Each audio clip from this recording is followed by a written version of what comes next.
Isaac also knew very well that he had to take responsibility for something wrong with Cynthia. If Cynthia finally turned away from danger, everything would be fine, but if she really had some shortcomings, then her good life would have come to an end.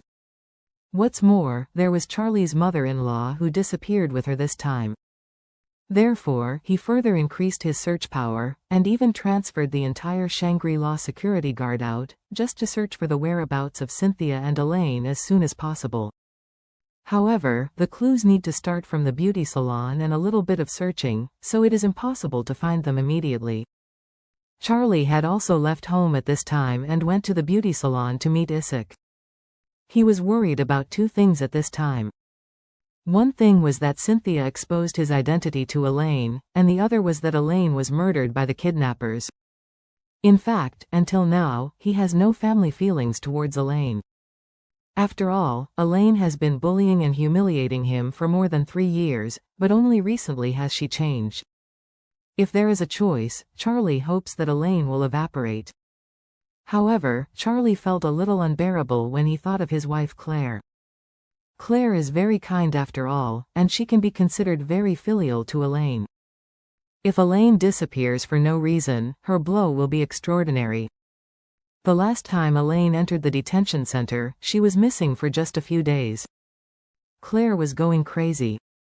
If something happens this time to her, she would definitely be more worried than the last time. Moreover, it seems that the new year will be around in 2 days. If Elaine has any accident at this time, the family would not have a good year. Therefore, Charlie still hopes to find and rescue her as much as possible. At this moment, abandoned warehouses in the suburbs. Elaine and Cynthia were tied together. The reason why the Wilson family and his son hadn't let Elaine go to sleep was mainly that they wanted Ragnar to come over and inspect their work.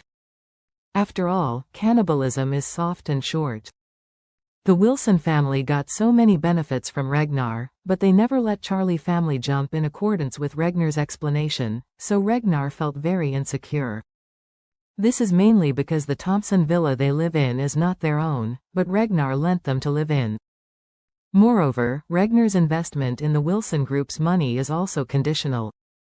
Ragnar can withdraw all the money at any time, and then the Wilson family will still have nothing. Therefore, they wholeheartedly hope that they can please Ragnar and satisfy him. In this way, they can also get more benefits from the Wu family. Ragnar was sitting in the car rushing to the warehouse, and he was very excited. During this period of time, although he has been busy making the Wu family rise again and can't worry about fighting with Charlie, the hatred of Charlie in his heart has never been lessened. This time he heard that Noah wanted to attack Charlie's mother-in-law first. Ragnar was naturally very happy.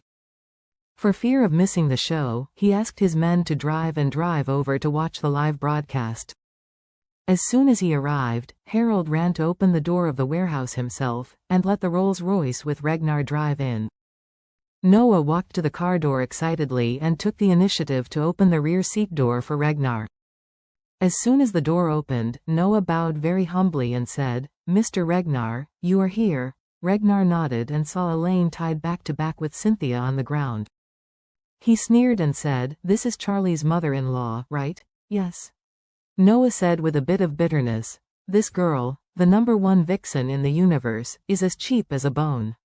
I'll get her to be done later, and I'll help Mr. Ragnar." When Elaine heard this, she hurriedly begged in fright, "I beg you to let me go. I have no grievances with you. Why do you treat me like this?" Ragnar shouted coldly. "I have no grievances or hatreds? Do you know that your son-in-law Charlie deserves my unshakable vengeance?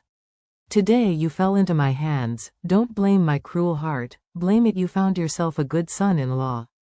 Elaine was about to collapse and cried out, "I was wronged.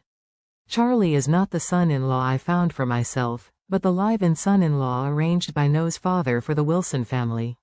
I strongly opposed it at the beginning, but the old master didn't listen to me." "Yeah," Ragnar said contemptuously. "Don't see King talk to me about this nonsense. As long as it is the people around Charlie, they will be a thorn in my eye and a thorn in my flesh." As he said, his expression was a little excited, but he said with some regret, It's a pity, you are only Charlie's mother-in-law, not Charlie's immediate family member. If I can find Charlie's immediate family member first, then I in front of Charlie will just kill her with one knife.